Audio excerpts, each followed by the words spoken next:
So you say you wanted to see what it looks like to be in a hurricane. This is some of it. This is more of it.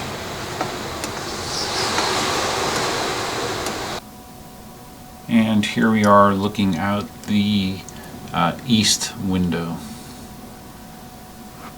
Got some landscape damage there for sure, and lots of mess everywhere. Hey, what's up, Duff here? Just want to give you a quick update of my experience with Hurricane Ian down here in Southwest Florida. Most people in our area, there's Elsa. Elsa's been terrified all day. Hi, baby. You gonna just lay down? You can lay down. It's okay. Just go ahead, lay in the closet. It's okay. It's okay. Most people in our area in Southwest Florida obviously have been tracking this storm, and for up until the last 24 hours before the storm arrived, it was tracking west. It was predicted to go more panhandle at one point, but northern Florida on the Gulf side. But then over time, it kept creeping eastbound, a little bit at a time. And lo and behold, I wake up this morning and I flip over, and it's raining, and it started raining hard last night. The property was already flooded before I went to bed last night. Woke up this morning. It's amazing I have power. You can hear it clicking on and off, which has happened probably 30 times today. It is amazing I still have power, to be honest with you. I feel fortunate in that regard, but I do not have internet. Baby, just lay down. It's okay. It's okay. But anyways, I woke up this morning, look at my phone, look at the latest pathing from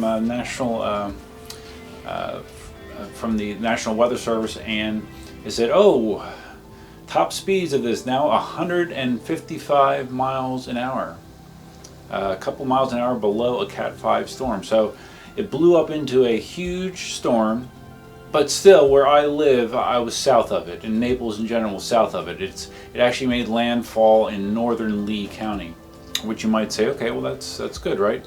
Well, it is, but it's not. I mean, this whole area is going to be a mess. Not only did the storm get very strong, but it also moved extremely slow, and we're only like halfway through it. It moved extremely slow. So with the way that what a hurricane can be, you get smacked on the front end when it comes through. You get the initial band of rain and wind, extreme wind. But then depending on its pathing, what happens is, as it gets further away from you, a hurricane, I don't know how this is going to look on the camera, it might be opposite. Probably, yeah, well, I'll draw it on the screen the way that it rotates. Hurricane spins this way, so what happens is, as it goes north, the land down here gets hit by wind that instead of going this way is going this way. And what that wind does is it pushes water into the coast.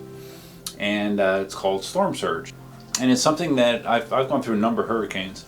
And for one reason or another, either the hurricane moved quick enough that you didn't have storm surge, or the angle was a little favorable that you didn't have storm surge. Like my last big hurricane, Hurricane Irma, which was basically a direct hit on my house, did not have a lot of storm surge because of the way that it hit the coastline. It did not have time to generate a lot of storm surge. Hurricane Ian is the exact opposite. Hurricane Ian is like a worst case scenario when it comes to storm surge.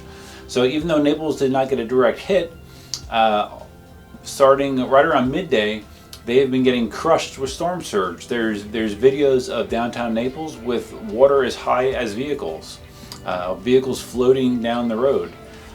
It's a freaking mess. It's going to be even worse, like Fort Myers Beach, which is more north of us. It's going to be even worse for Lee County, Charlotte County, and it's already started. The storm surge is going to be worse. It's going to be. I heard a radio report from the Lee County Director of Emergency Operations, and he basically said that the picture obviously is not super clear yet because they can't even get anybody out on the roads yet. But he more or less described the area as being decimated, and yeah, it's going to be once it's safe to go out again. It's going to be something to see the damage. It's bad. But like I said, for me, I haven't gone outside, but as far as I can tell, there's a lot of debris around the yard, a lot of water. Ironically, the wind in the last 2 to 3 hours has been the most severe of the day for me out here. Strongest gusts.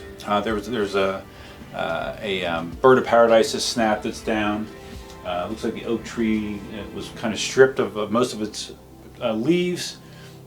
And other than that, knock on wood, as far as I can tell, I don't have severe damage.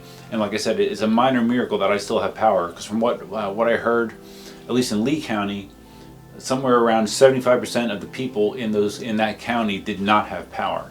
And typically, I'm usually one of the first ones to lose power, but for whatever reason, I still got power. I don't have internet, but I have power. So anyways, there's my Hurricane Ian update. It's going to be a mess here. Our office closed today. Originally, they were going to open up tomorrow. That's not going to happen now. They're going to be closed tomorrow. I'm going to have to try to assess the situation there to see where we're at as far as viability of our network and our operations. We'll have to see how that goes. So it's going to be kind of shitty few days. Yeah, Florida's great. Hurricanes are not. So if you want to stick around, I'm going to be doing a video where I'm doing a tire change on the EX20S. I might as well do something productive, right? I'm kind of bored of listening to news broadcasts all day. So that's it, guys. Duff out.